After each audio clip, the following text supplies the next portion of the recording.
Okay, let's put it like this.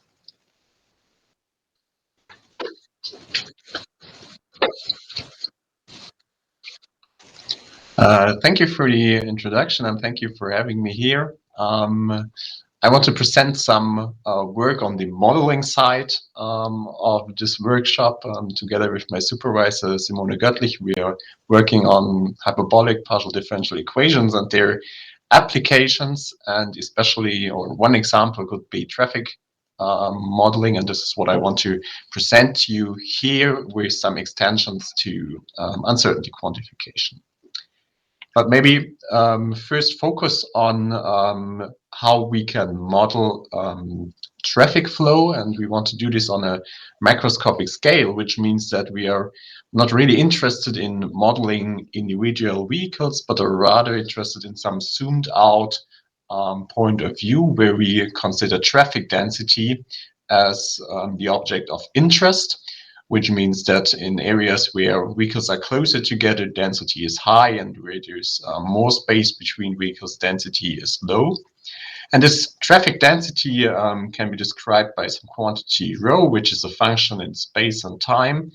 And it can be modeled by some hyperbolic conservation law given here, where we have the temporal derivative for rho, the spatial derivative for some flux function, and this flux function is of LWR type, which are Lighthill, Witham, and Richards, who first somehow discovered this traffic flow models. And this function f is given here. It is more or less given by some product of the density rho and some, one can consider it as a velocity function here in these brackets, and scaled by maybe some road factor, which, for example, models the speed of the road, or later on will give the opportunity to include traffic accident into the models. And this function f has some nice properties. For example, if you plug in rho equals to 0, so 0 density, then also the flux on the road is 0, which means if there are no cars, there is no flow. And also if we reach some maximum density, which is some bumper-to-bumper situation like here to the left, then the flux is also 0. And in between, we have some concave structure of this flux function. So this is how we can model traffic flow. Let's maybe think of solution to this model. And what one easily will discover is that we do not have classical solutions in this model. So we have to consider weak solutions given by this formula here. And I want to focus on two typical types of solutions in the traffic flow regime, which are shocks and rarefaction waves. Maybe first consider the shock case. We're given some initial density by this blue line. This can, for example, be the case where we have a traffic jam to the right with quite high traffic density and then a lower density to the left. And we're interested how this end of a traffic jam evolves if we let time run. And this is given here in this example for t equals 5 in red. We see that this shock in the traffic density moves to the left, and t equals 10 in green, which tells us that the traffic jam moves leftwards on our road. And in fact, what we have is that we observe a jump in the traffic density, which again shows the classical solutions should not be expected, but can be handled via these weak solutions. And of course, this is somehow maybe not too surprising if we start with these discontinuous initial data, but shocks also occur if we start with smooth initial data. So this is one type of solution. Then maybe just to mention this here, we have this discontinuity in our solution, which is later on maybe some problem if we consider inverse problems for our traffic scenario. Second type of solutions are so-called rarefaction waves. The classical example for that is, for example, a traffic light situation where we have a traffic light here on our road at position x equals 0, and we have a high density to the left and low or almost no density to the right. And then at time t equals 0, this is initial datum in blue again, the traffic light turns green, vehicles start to drive, and as you know, not all vehicles in the queue more or less start driving at the same time, but there is some delay, and what we observe is this refraction wave when time evolves here, for example, in green, which is given by some linear interpolation between the points here. And yeah, this is somehow smoother since it's at least continuous, but still not smooth enough for classical solutions. So this is the second type of weak solutions in our traffic model. And now let's think of how we can insert some uncertainty in our model, and we will do this in a particular example, which are traffic accidents. So we try to include traffic accidents into this traffic model. And in our point of view, traffic accidents are modeled by 3 parameters, which are the position of the accident, the size of the accident, and the capacity reduction of the accident. What does it mean? So the position is probably clear. This is where an accident is located. For example, here on the road at position x equals 0, given by this red dotted line. C, the capacity reduction, tells us how much the road capacity is reduced in some area where the accident happens. So this is the drop in this capacity function. And again, this C road is part here in the flux function for the PDE. So this goes directly into our PDE. So this is Cj, the drop here. And then we have the size of the accident, which just models the range on which the accident has an impact on the road, just here given from -1 to 1 as a length of 2. So this is how we think of how we can incorporate a traffic accident into the PDE model.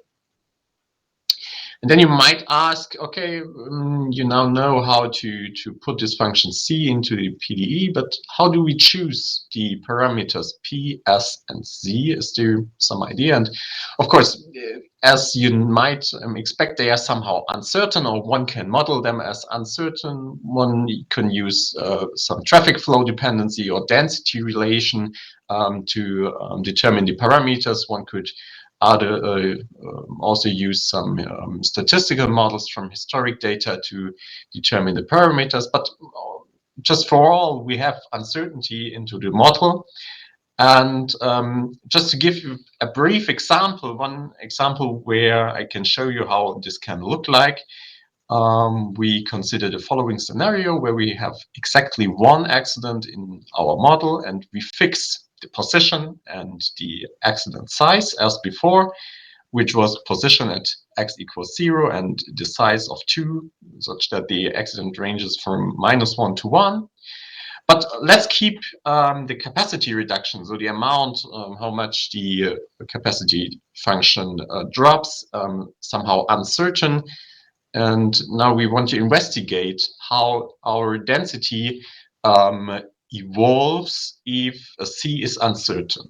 So this is the capacity reduction in our case, and we will just assume that the C is beta distributed, and we might be interested in different things. For example, we could be interested in the expectation of our density. So let's see what happens, focusing on the green light. As just to remember, at x equals 0, there is the accident position, and then we have a range of 2 from -1 to 1, where the capacity is reduced.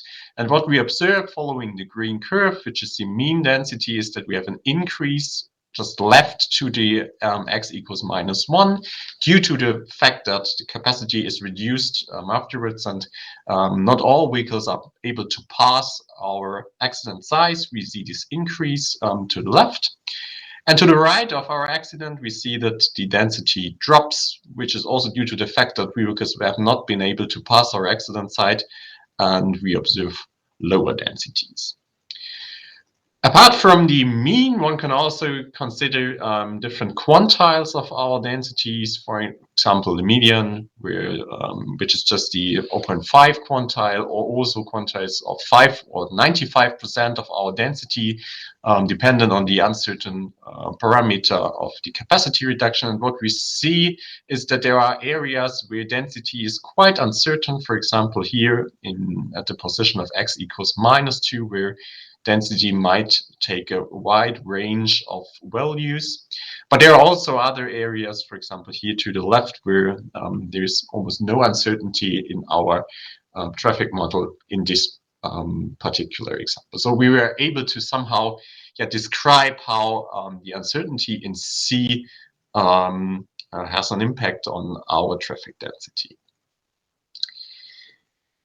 We can also consider this from another point of view and consider some kind of forward operator where we try to define a map of C to the corresponding density at a given position and the time. So maybe focus on the position x equals -2. This is, again, the position where we had a wide variety of different values.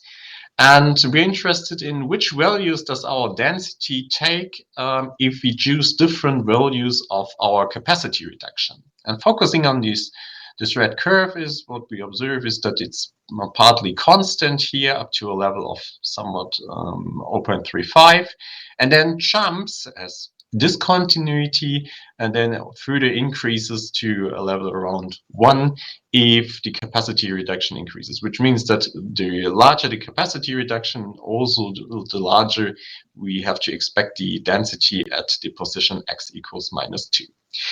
And yeah, what is not so nice here is that this forward operator G for C mapping to the density is not continuous. It has a jump again here at this position. So this is not so nice from an inverse problem point of view. So it's not Lipschitz. And there's another problem, maybe if we consider the blue curve with observation position x equals -6. If you remember, this was a position here. The blue curve is just constant because we can very see, but we do not have any effect on our density. So this is somehow, it might be ill-posed to kind of try to reconstruct some value of C if we just observe at this position x equals -6. But there are also other options where it is somehow nicer. For example, the green curve observation at x equals 6, we have a monotone decreasing function here where an inverse problem would be better suited. So the question is, what can we do, or what could be of interest for the traffic accident modeling? So we could try to, given some density profile at some terminal time, we could be interested in trying to find some reconstruction for an exact value of C. This could be something of interest, but on the other hand, this is probably not realistic because we then do not take any uncertainty in the measurements into account, or also the problem of the ill-postedness. So it could also be an option to rather consider some likelihood maximizing value of C given some prior information on C, or going even further, we could also be interested in finding some posterior distribution for C given prior information. And for the last minutes of my talk, I want to focus on this part C here, the posterior distribution of C, where we also already implemented a small example, which I want to present. So we're interested in posterior for C under some conditions. Let's assume that we have some prior knowledge on C, which is again given here by some beta distribution. Let's assume that we have one observation point on our road, which is at x equals 6. This is the green curve here in this part. Yeah, we observe at this position here. And we have some noise in the observation given by some normal distribution with some standard deviation here. And then consider two examples. One where we observe very low density, rho equals 0.01, and one with observed density at x equals 0 of 0.3. And maybe considering the forward operators here, we see that very low densities probably correspond to large capacity reductions here in our green curve. Density of 0.3 corresponds probably to some capacity reduction in the low area, and this is what we also observe considering the posterior distributions here. In the first case, the likeliness of a high capacity reduction is given by this plot, whereas for the value of rho equals 0.3, we have a high probability of lower values of the capacity reduction, just in this easy setup. And just to bring this to a next step, what we then did is we increased the number of observation points, not only at x equals 6, but taking these 4 additional observation points into consideration and did the same simulation. And what we see is that, yeah, our density profiles for the capacity reduction get somehow slimmer. We reduce uncertainty, which seems to be the right trend, and gives us some confidence that we might have done something reasonable here.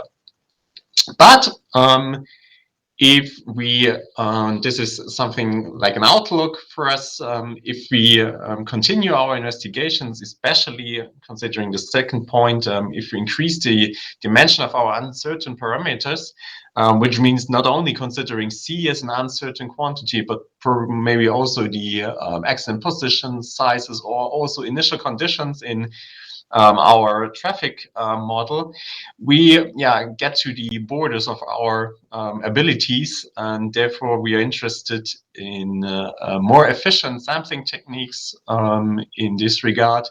We also might be interested in some optimal design framework where we try to find optimal number or positions of our observation locations, such that we can somehow minimize the number of them, but still gets some reasonable results.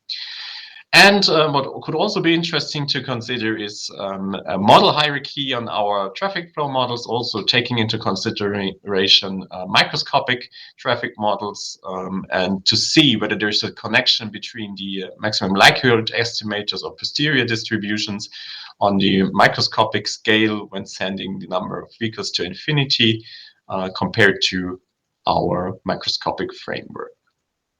And with that, I want to thank you for your attention, and I'm glad to answer any questions you might have.